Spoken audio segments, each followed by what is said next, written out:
ꯑꯗꯨꯗꯤ ꯀꯩꯅꯣꯁꯦ ꯍꯧꯖꯤꯛ ꯅꯉꯣꯟꯗ ꯄꯣꯠ ꯄꯤꯊꯔꯛꯏꯁꯦ ꯅꯪ ꯅꯁꯥꯒꯤ ꯃꯃꯤꯡ ꯂꯩꯐꯝ ꯀꯩꯀꯥ ꯂꯣꯏ ꯍꯥꯏꯔꯛꯑꯣ ꯑꯩ ꯃꯤꯡ ꯃꯣꯍꯃꯗ ꯀꯧꯋꯦ ꯑꯩ ꯈꯦꯒꯥꯎ ꯁꯕꯜ ꯂꯩꯀꯥꯏꯗꯩꯅꯤ ꯁꯥꯒꯩ ꯑꯩ ꯁꯥꯒꯩꯅ ꯌꯨꯝꯈꯥꯏꯐꯝꯅꯤ ꯑꯗꯨꯗꯨꯒ ꯏꯄꯥ ꯃꯃꯤꯡꯅ ꯑꯕꯗꯨꯜ ꯔꯁꯤꯗ ꯀꯧꯋꯦ ꯏꯃꯥ ꯃꯃꯤꯡꯗꯤ ꯏꯃꯥ ꯃꯃꯤꯡꯅ ꯅꯨꯔꯨꯟ ꯀꯧꯋꯦ ꯑꯗꯨꯗꯨꯒ ꯏꯆꯤꯟ ꯏꯅꯥꯎ ꯀꯌꯥꯅꯣ ꯏꯆꯤꯟ ꯏꯅꯥꯎ 3 ꯈꯛꯇꯅꯤ ꯏꯆꯤꯟ ꯏꯅꯥꯎ 3ꯒꯤ ꯃꯅꯨꯡꯗ ꯅꯪꯅ ꯀꯌꯥ ꯁꯨꯕꯅꯣ ꯑꯩꯅ 2 ꯁꯨꯕ ꯅꯪꯅ 2 ꯁꯨꯕꯅꯤ ꯑꯗꯨꯗꯨꯒ ꯅꯣꯏꯒꯤ ꯏꯆꯤꯟ ꯏꯅꯥꯎꯁꯤꯗ ꯑꯇꯩ ꯀꯔꯤ ꯀꯔꯤ ꯇꯧꯕ ꯌꯥꯎꯏ ꯀꯔꯤ ꯀꯔꯤ ꯇꯧꯕ ꯌꯥꯎꯏ ꯑꯩꯒꯤ ꯏꯌꯥꯝꯕ ꯑꯃ ꯄꯣꯠ ꯆꯥꯏ ꯑꯗꯨꯒꯤ ꯏꯅꯥꯎꯅꯨꯄꯥ ꯑꯃꯅ BDMꯅꯤ ꯅꯣꯏ ꯏꯃꯥ ꯕꯕꯥ ꯀꯩ ꯇꯧꯕ ꯑꯩꯈꯣꯏ ꯏꯃꯥ ꯕꯕꯥ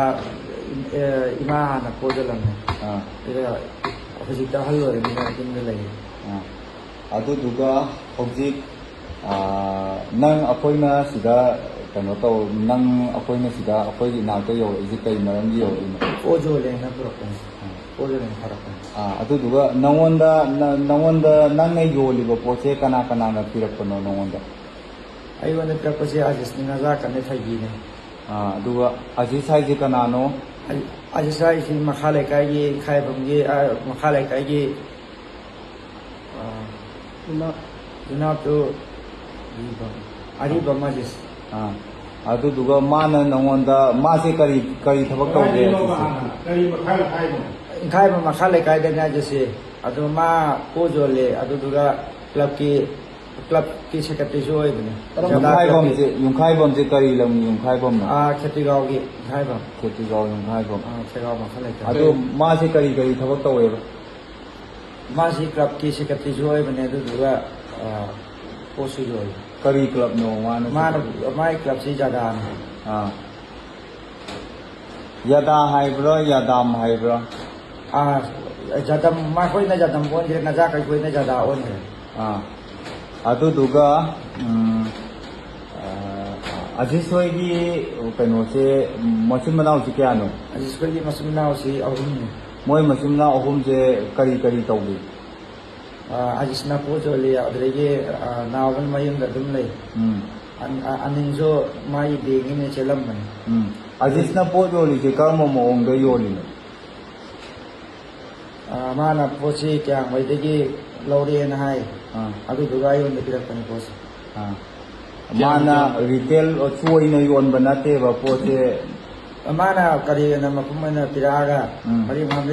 मापे आई रिटेल मरी मंगा से कई नो केप लो पाई केप मरी मंगा नवोंदा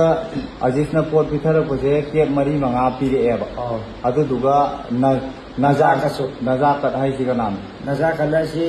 हुजिकी हानगी अरिबगी क्लब के अजिसना करमबदि मोइनो जे पाइ ग्रे जगह से अदुदुगी मासे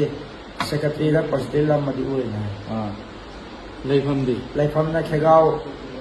मखा लेकाइदगी सगाइना जुमनाना जुमथाइबन अदुदुगा माना नंगोंदा पोचे कया पिथरे मासे अदुमना अदुम हुजिकी दुम चमाना हुजिकी अदुम हाइसी कया नो मरी मंगा से केप लो भाई लो केप मरी मंगा पिथरे एबको अदुदुगा मासे क्लब की यदागी कनोसु थौबुबो मिसु ओइ अदुदुगा मागी पोचे कदाइदगी लाई माई पोसी मखोइदी मफम जी माले माई लिलोंगदैसु अदगी क्यांगबैदैसु लौ माले मोइजी अदो मोइना अजिसका या कनोगना नजाकतना नंगोंद पोट पिथरे नंग नतवा कई कना दे पिथै अदुकी तसेना इदि खंदे आइओंदा पिराई थैबी मखा ले होवे को थैबी देसु पिलौ थैबी हाइ कनानो थैबी यासी जिकिन बुरानो की निपी दे बुरानो हाइ जिना कनानो बुरानो हाइ सब लेकादि मासु पोजोन सब लेकादि मोइगी सागै से कैनो मोइजी मोइनाम अदुदुगा नुपासु योलिरा नुपीसु योलिरा थैबी जी योमने हुजिकी बुरानो सु योलि अदुदुगा बुरानो की लेफम से काइदगिनेबा सब लेकाइदगी बुरानो की नुपी नेबा थोजी हाइसे को अदुदो मोइसे अतै कई अतोपा करी थबक तौ मोइसे अतोपा कई थबक तौ नुपासु नुपीसु कैंता थबक तौ अदुदुगा मोइना नंगोंदा पोचे पिथरे को लुपा कया सारगा केप अमदा लुपा क्या सारगा पिरे ꯀꯦꯞ ꯑꯃꯗ ꯂꯨꯄꯥ 30,000 ꯁꯥꯔꯛꯈ꯭ꯔꯦ ꯑꯗꯨꯗꯨꯒ ꯉꯁꯤ ꯃꯉꯥꯅ ꯇꯔꯥꯅꯤꯗꯤ ꯄꯤꯔꯛꯇ꯭ꯔꯦ ꯄꯣꯠ ꯐꯪꯗ꯭ꯔꯦꯅ ꯑꯗꯨꯗꯨꯒ ꯂꯤꯁꯤꯡ ꯀꯨꯟꯊ꯭ꯔꯥ ꯍꯥꯏꯕ ꯂꯤꯁꯤꯡ ꯀꯨꯟꯊ꯭ꯔꯥ ꯁꯥꯔꯒ ꯀꯦꯞ ꯑꯃꯗ ꯂꯤꯁꯤꯡ ꯀꯨꯟꯊ꯭ꯔꯥ ꯁꯥꯔꯒ ꯄꯤꯔꯛꯑꯦ ꯀꯦꯞ 4-5 ꯄꯤꯔꯛꯑꯦꯀꯣ ꯑꯗꯨꯗꯨꯒ ꯀꯦꯞ 4-5ꯁꯤꯅ ꯀꯌꯥꯝ ꯀꯨꯏꯅ ꯂꯩꯔꯒ ꯑꯃꯨꯛ ꯂꯧꯏ ꯃꯈꯥ ꯇꯥꯕ ꯄꯣꯠ ꯂꯧꯏ ꯍꯧꯖꯤꯛꯇꯤ ꯀꯨꯏꯅ ꯂꯧꯔꯦ ꯃꯃꯥꯡꯗꯗꯤ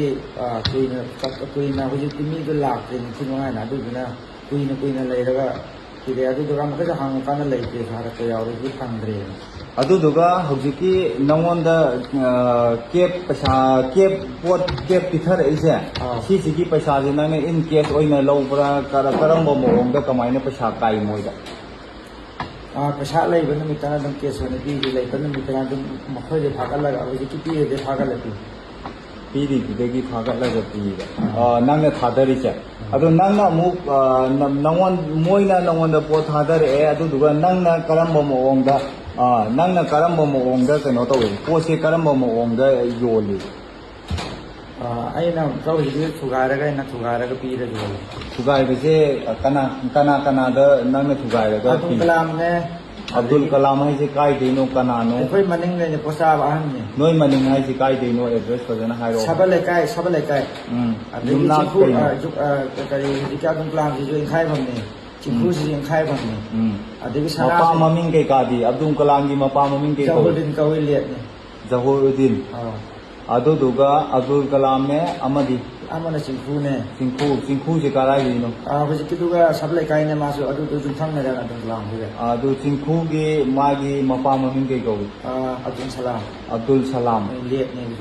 ꯃꯣꯏ ꯌꯨꯝꯅꯥꯛꯁꯤ ꯀꯩꯅꯣ ꯏꯪꯈꯥꯏꯐꯝ ꯌꯨꯝꯈꯥꯏꯕꯝꯅꯦꯕ